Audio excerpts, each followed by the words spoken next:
And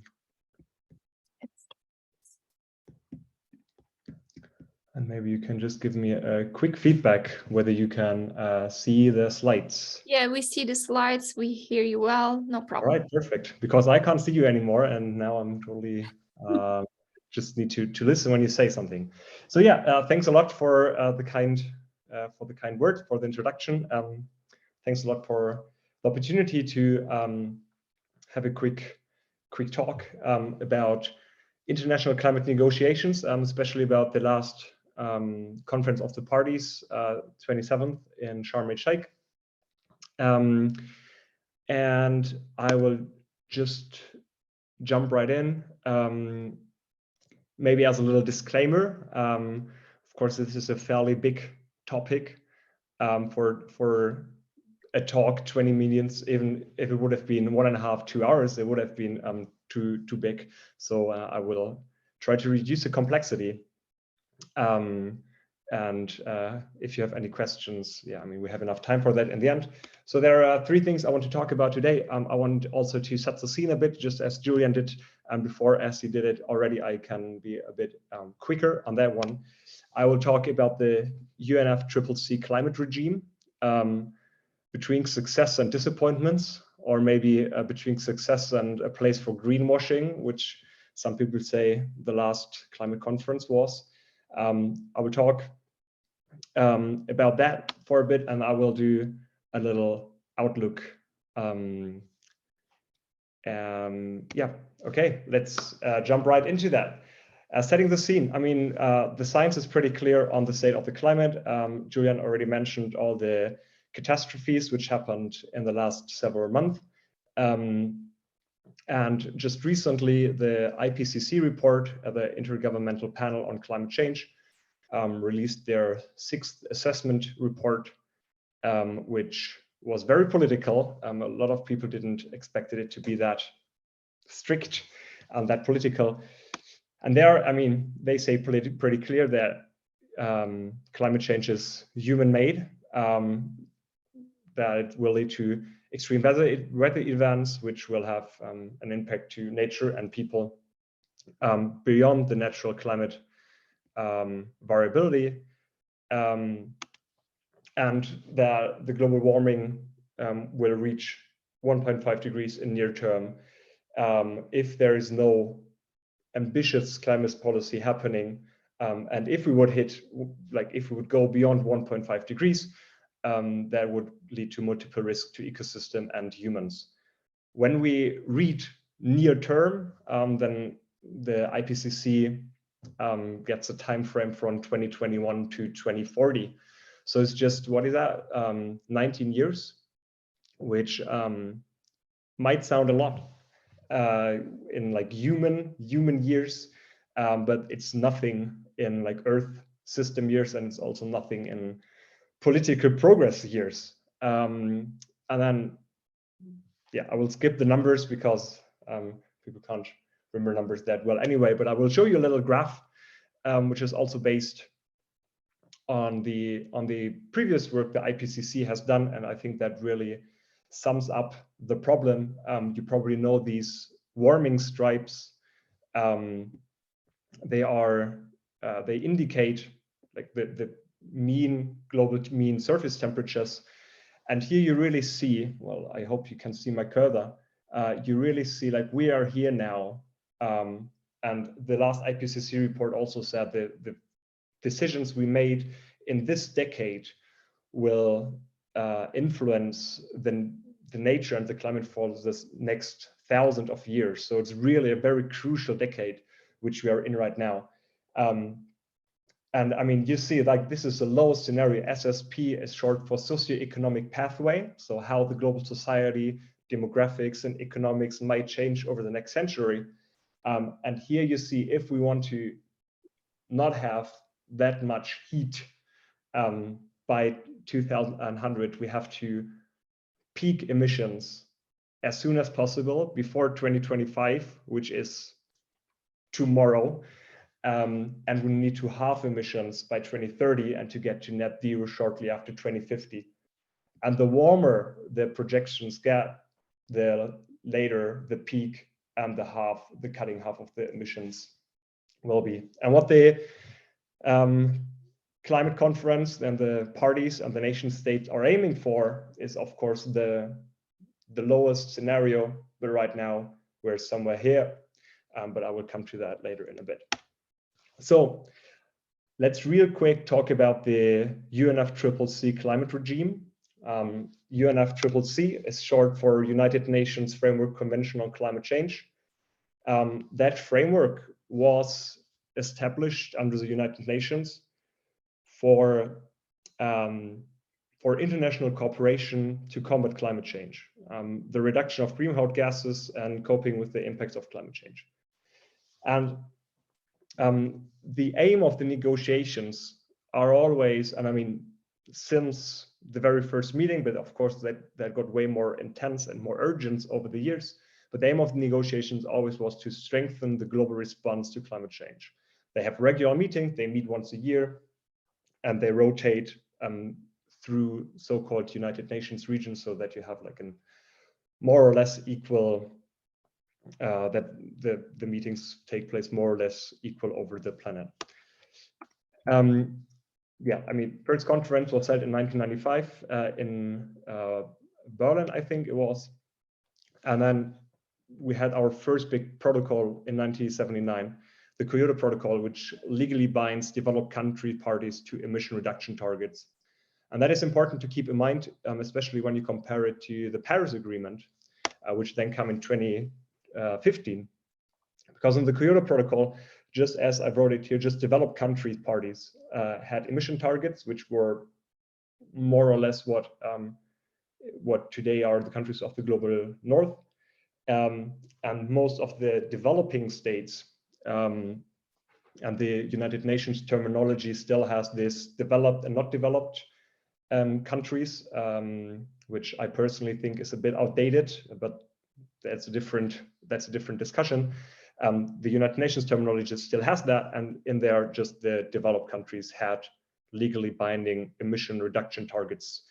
And then Paris Agreement 2015, we had this big breakthrough to limit global warming to 1.5 degrees or well below 2 degrees. And in that, in differentiation to the Kyoto Protocol, all parties, so all countries, have reduction aims, have to reduce their emissions.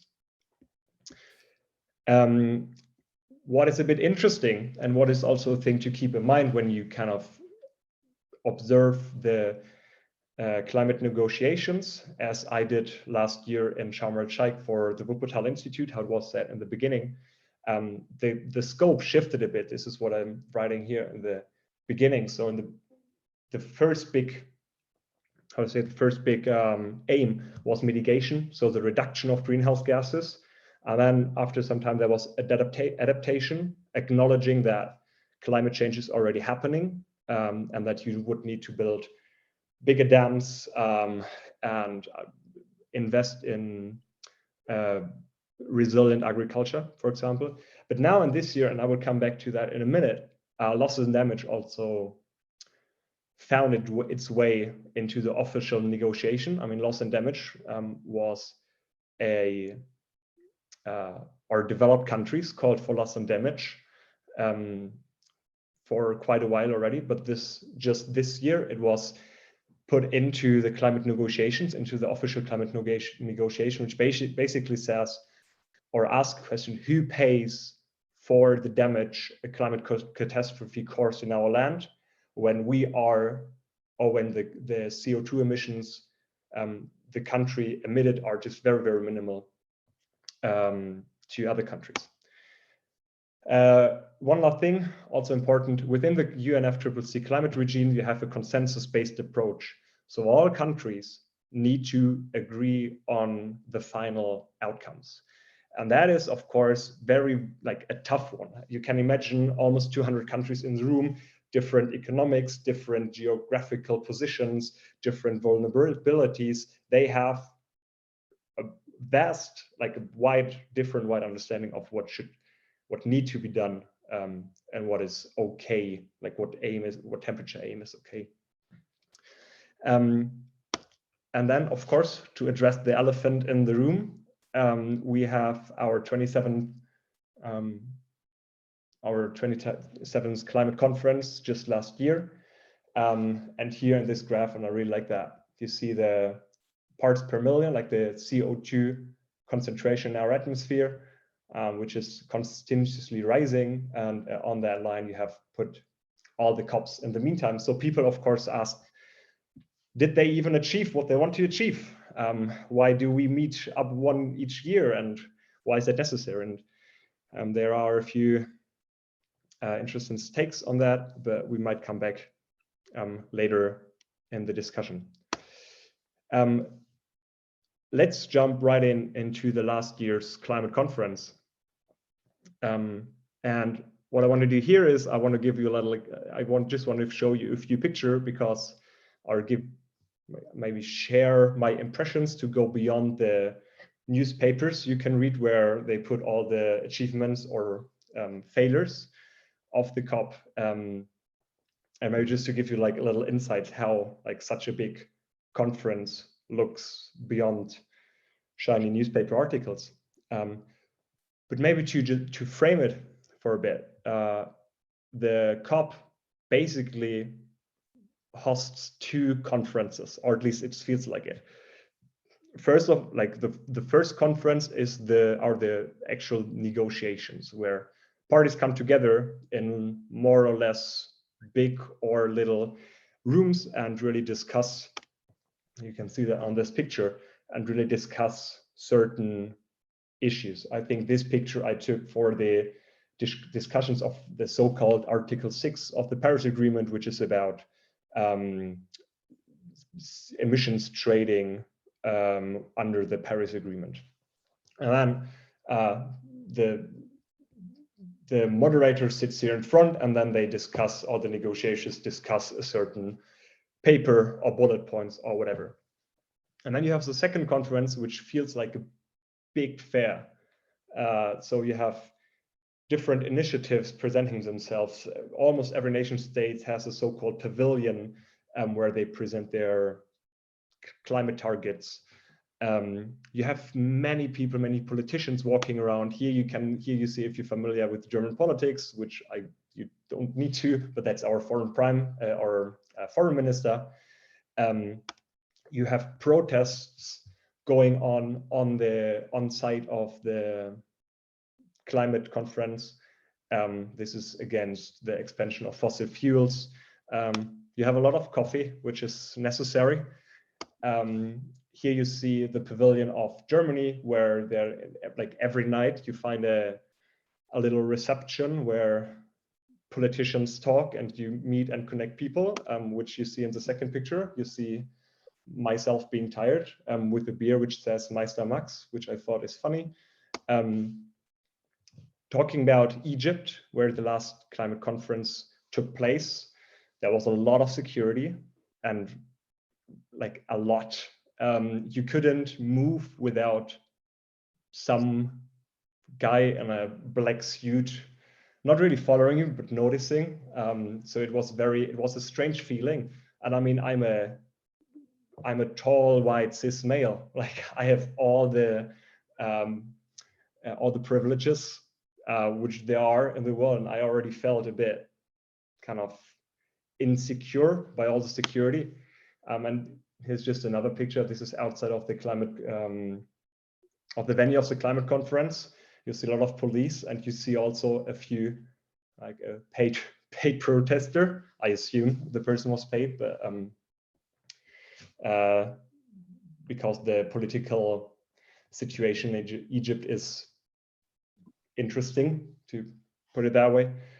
And last but not least on that, COP27 hosted in Sharm el-Sheikh, which is basically a resort town in the middle of the desert. So it was a very weird, like inside of the venue, people were arguing. There were like arguments, there were fights. It was very emotional. Julian already said previously that there was, in the same time where the COP27 took place, there were the floods in Pakistan and droughts in Africa. And then you get out and you have this nice, shiny holiday resort, and you are able to drink a cocktail on the beach. And that was a bit weird. With that as a background, I want to briefly, as I just have 5 minutes left, I just want to briefly talk about the achievements of the COP27,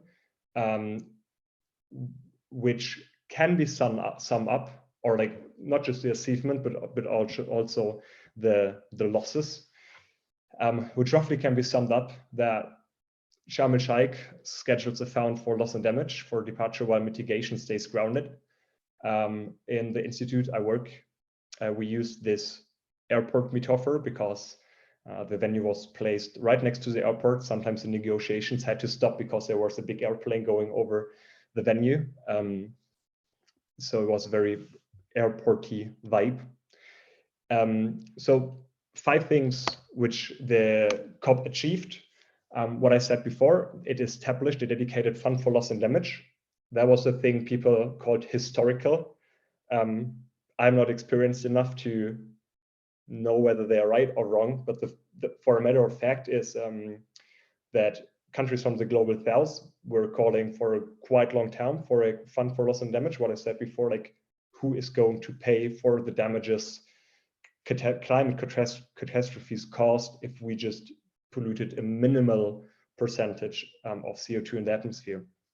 That was established this year, but it's not yet discussed who will pay for it and what money goes into it. So there will be, for the following COPs, it will be a big fight about that. There was a clear intention to keep 1.5 within reach. So in the summary document, they said, we need rapid, deep, and sustained reduction in greenhouse gases by 2030.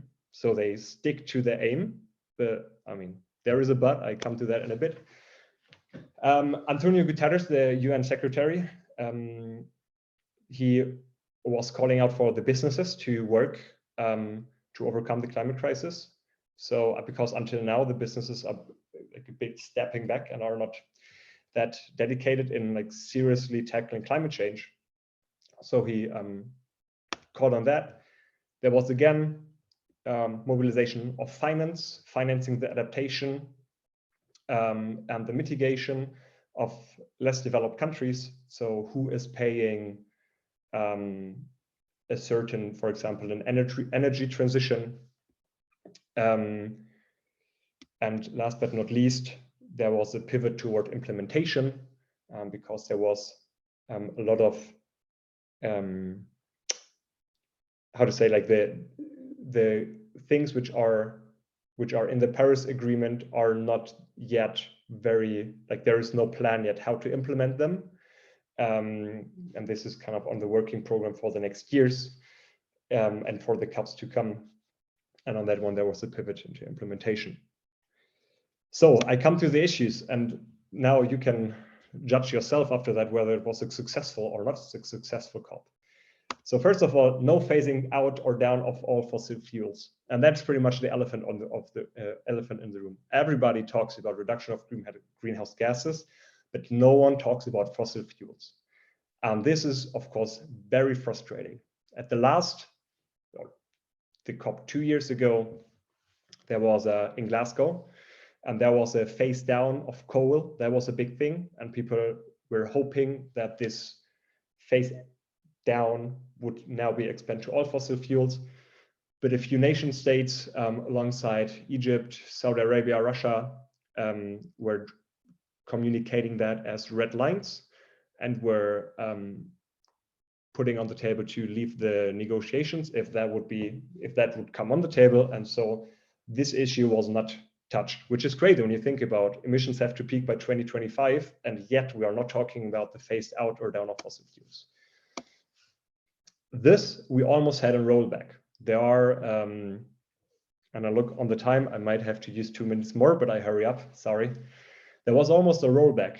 In the very final hours of the negotiations, there were certain countries which asked whether we should again discuss the outcomes of the previous COPs. And I mean, that you have to think about. The outcomes of the previous COPs are already matter of great discussions, great fights, big arguments, and then these countries show up and say, well, how about we just discussed that again? While in brackets, we have to peak emissions by 2025 to not shoot over 1.5 degrees. And on that point, other states kind of stepped in and said, if we do that, we leave the table immediately. That apparently worked, and then at least we have somewhat of a final paper. We have a fight over finance because the finance promised is just simply not enough. That's a big issue. We had a record number on fossil fuel lobbyists, which also is in connection with Egypt being a fossil country. And we had concerns about human rights in the host country. I could tell a few weird stories about that, but I won't because of the time.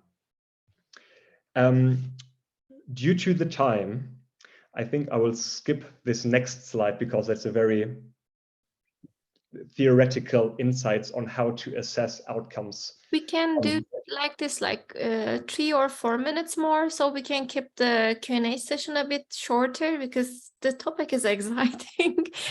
Okay. So it's like people are nodding their heads in the room. Okay. So all right. go. Thank you. All right. I'll hurry up because I do like Q&A sessions a lot. So the question is, how do we, as the UNFCCC climate regime is not a world government, and with that, the actual politics are taking place in the capitals of the nation states assigning to it. The question is, what can we get out of that? How can we access outcomes of international organizations? And there is a paper by a colleague of mine. I linked that in my sources as well if you want to double check it. And he put up five bullets on how to assess those outcomes and what kind of good we can then draw out of the conferences. The first one is guidance and signal. So showing that that you are on the topic, basically showing that you're on the topic. For example, there is this last year COP established a mitigation work program.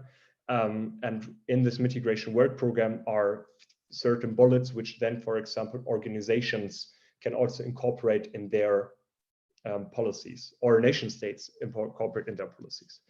We have rules and standards.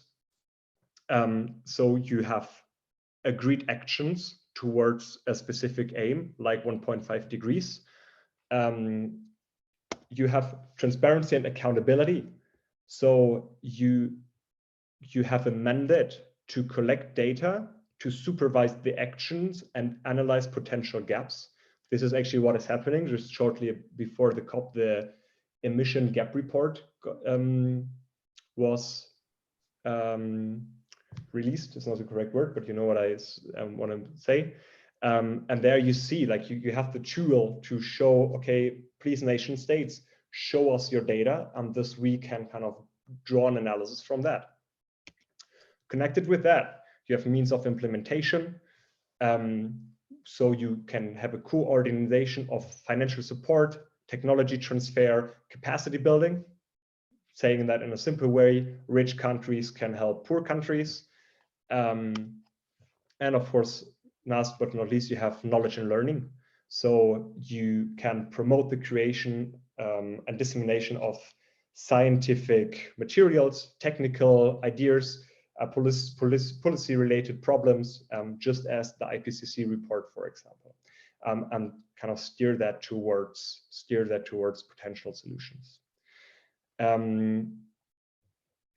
Looking on the time, my very last slide, I promise. So what's now? And now, that's a very German word to say. What's next? That's my personal interpretation of the COP, that the outcomes are not sufficient. Because, as I said, need to peak emissions by 2025, 2030 at least, but then they need to go downhill from there on. And people are still not addressing the elephant in the room. But without international climate negotiations, we would be worse on track. So when the Paris Agreement was adopted in 2015, the most realistic scenario was on a 3.5 to 4 degrees warming. Now, 8 years later, 7 COPs later, we were able to lower that to 2.5 degrees, which is still a catastrophe, but it is progress. And of course, now when we are at 2.5, the way to 1.5 degrees is rocky, but manageable. But then, like, we need to be good on that. I skipped that part and we'll go straight to next COP. COP28 will take place in Dubai. Also a fossil country, which will be interesting. Here you see their artwork already. It's probably will be a very technocratic COP. Unfortunately, and we can't have, I mean, a few years ago, there were big COPs and small COPs, and where it was okay that one COP did not bring up big outcomes, but with the time frame and with the time pressure and with the problem pressure we have, we just simply cannot allow to have small COPs anymore. And which is going to be interesting for Dubai is that the president of the COP will be the Minister of Industry and Advanced Technologies. His name is Sultan Al Jaber, probably pronounced his name wrong. And he's the head of the state oil company. But in the same time, he is also the chairman of Manstar, a renewable energy firm active in over 40 countries. And now, of course, the big question is, which kind of chairman will be this president? Will he be more on the fossil fuel side or more on the renewable energy side? Lessons from Egypt says that there are high chances that there will be more on the fossil energy side. Other people say, well, with the time pressure we have, we need to combine we need to bring all the stakeholder on one table, including the fossil lobbyists, to move at a faster scale. Me personally, I cannot doubt that, but I'm like, with that mindset, I can just be happily surprised when COP28 in Dubai will take place. And with this, here are a few sources I used. If you want to make a picture of them real quick, I leave that on for a second, and now it's over. I will stop sharing my screen and we can move on to the Q&A sessions. Thanks a lot for